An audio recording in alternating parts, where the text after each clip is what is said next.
السلام علیکم ورحمۃ اللہ وبرکاتہ۔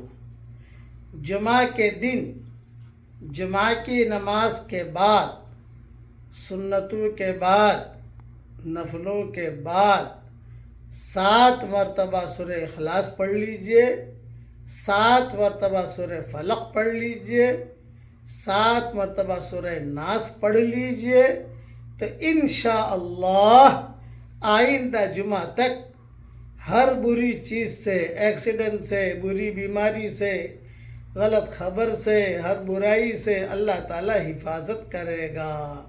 یہ مضمون ابن السنی میں موجود ہے۔ اور اگر ہمارے ماحول کے اندر چونکہ عورتیں مسجد میں نہیں آتی، گھر پر ظہر کی نماز پڑھتی ہیں، تو کوئی بات نہیں، جمعہ کے دن ظہر کی نماز کے بعد پڑھ لیجئے۔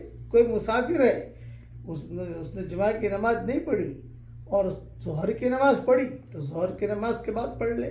فوراً نہیں پڑھ سکتے تو عصر تک پڑھ لیجئے، عصر تک نہیں پڑھ سکتے تو جمعہ کے دن سورج کے غروب ہونے تک پڑھ لیجئے آپ، بس اس کا ٹائم یہ ہے، سورج غروب ہو گیا وہ ٹائم گیا۔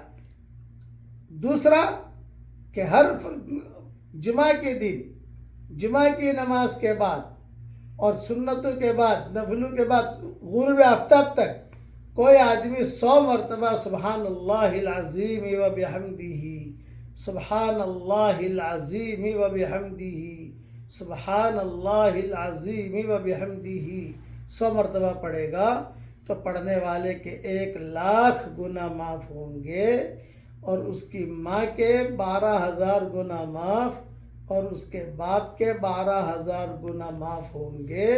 یہ مضمون بھی ابن السنی میں موجود ہے۔ اللہ تعالی ہم سب سے راضی ہو جائے، آمین۔